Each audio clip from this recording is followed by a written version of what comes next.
Hey YouTube, it's ICU and welcome to the 96th episode of Best Tech Info and Rumors.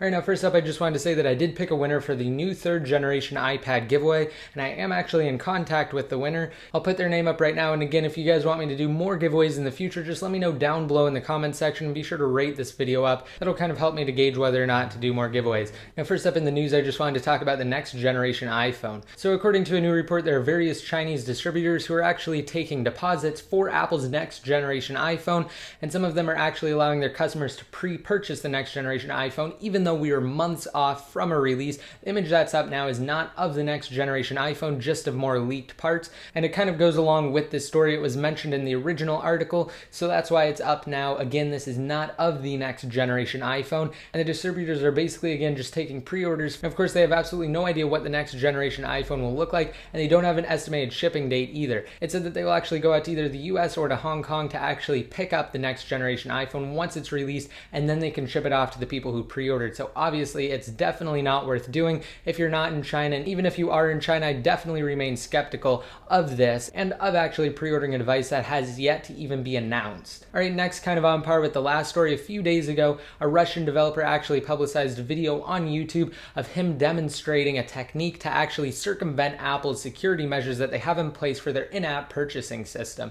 And some applications are actually built around the in-app purchase concept, so sometimes really great free applications will be made available. However, certain components of those applications will be restricted until you actually purchase them through an in-app purchase. Well, basically, this circumvents Apple's security method, and it kind of replaces the standard confirm pop-up dialog box with a completely different one. I'll have that up on the screen right now, and instead of actually signing in and confirming that you want to purchase it, what you do is you hit like instead. Now, this is really easy to achieve, and it's really easy to do. I won't really go over the steps, but it basically involves installing 2 different certificates and also changing a DNS entry, and this does not require a jailbreak. However, of course, note that everything goes through the developer's servers, so of course all of your confidential information is made available to the developer. Whether or not they choose to access that information, of course, is up to them.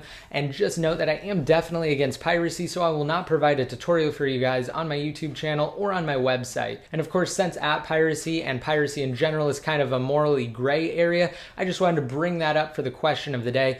Let me know what you guys think down below in the comment section about piracy, more specifically about app piracy. Are you against it? Are you for it? Does it only apply in certain situations? Because I know some people actually justify piracy by saying, well, they weren't going to purchase it anyway, so they might as well try it out. Again, personally, I am against it. I just wanted to know what your guys' opinions are, so just be sure to leave them down below in the comment section. Next, along the same lines as the previous iPhone 5 story, according to Gotta Be Mobile, they received a next generation iPhone engineering sample. That's what they're calling it. However, when you look at it, it's basically just a chunk of metal, and it could easily just be a template for a case maker. Of course, this looks very similar, almost identical to the parts that were actually previously leaked. Next, according to MarketWatch, they've acquired general information pertaining to the rumored Amazon smartphone. Now, it's rumored that Amazon will do the same thing in the smartphone market that they did in the tablet market by introducing a really cheap yet still functional device. Now, the most recent information is pertaining to the screen size. According to anonymous sources, Amazon is testing displays that measure roughly 4 to 5 inches diagonally. And of course, that would put them on par with most Android phones,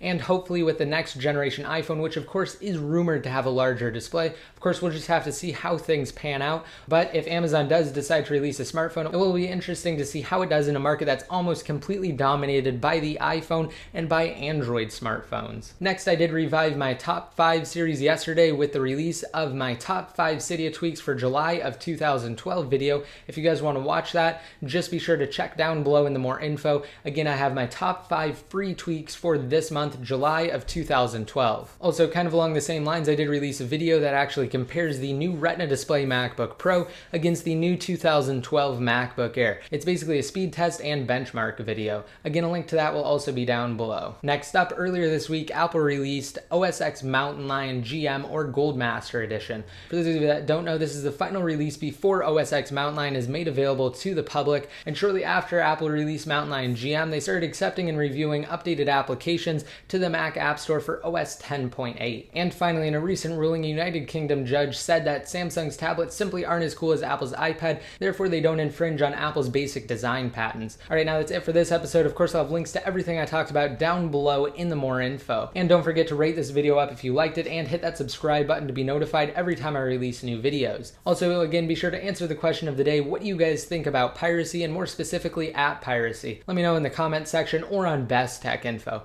And of course, to be updated more often, don't forget to like me on Facebook, follow me on Twitter, and add me to one of your circles inside of Google+. And until next time, this is ICU, signing out.